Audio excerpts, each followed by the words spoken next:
A lot of us are standing on the shoulders of someone else, but if we don't continue to tell the legacy, then it's going to die away. It's culture. Freedom of expression is the history of America. It's important to still remember how those things are, what they stood for. So my photography is based on the fact that I tell a story. So it's not a perfect story, and not every picture's, perfect, but it's a story.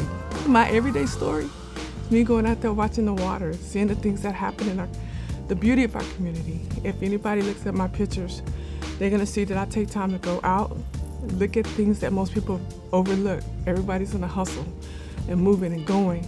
I take time to look at it.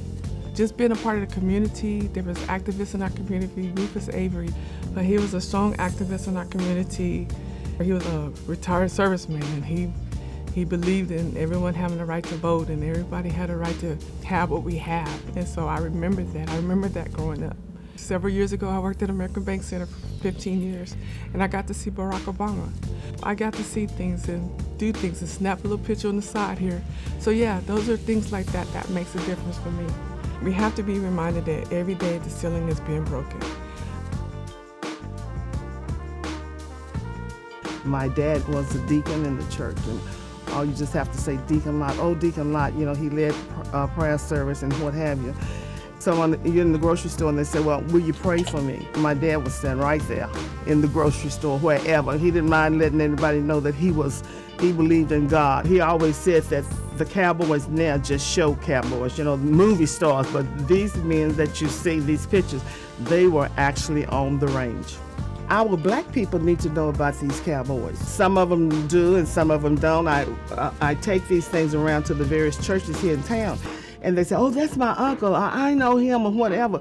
But to me, it means a lot, to let people know, and especially the fourth generations on down, to know the struggle, the heritage, and the legacy from these people is what keeps going.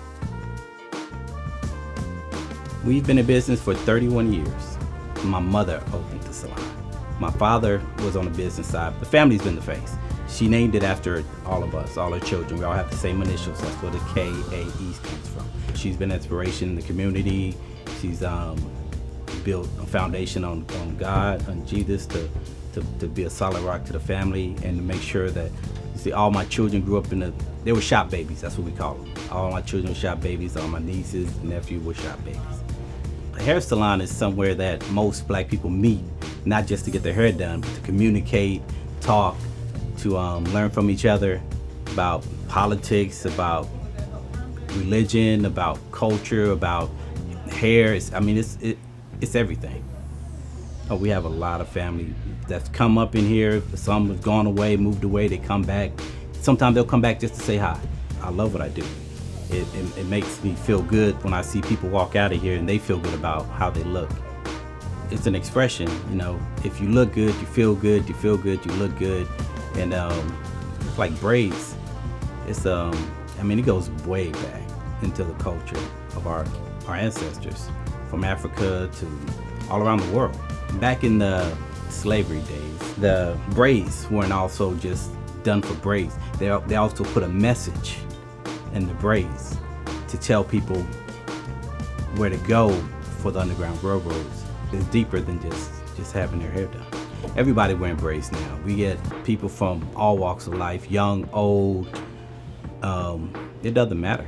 They want braids. They like them, and we like them. We want to give it to them. It's something we should share.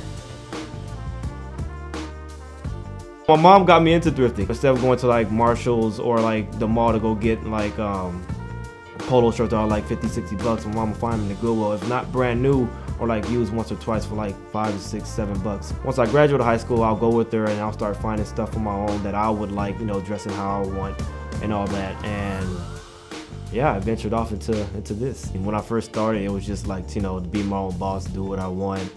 And we just won an award, a small business award, like this past year. So that was like something I wasn't striving for, but it happened. So I was like, oh, like that was like a good like milestone like moment. You know what it's saying, like history repeats itself.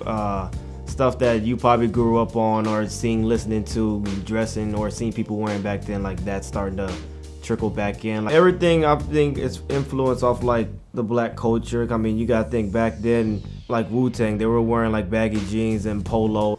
Will Smith, I mean, how like loud his outfits were, the retro sneakers that he was wearing back then. Me and you may not know each other, but if I like those shoes, I'm like, oh, like, you know, those are cool. We can connect off those or stuff like that. We're more alike than we are different. Everybody's welcome. I think it's good that we don't let that history go to waste.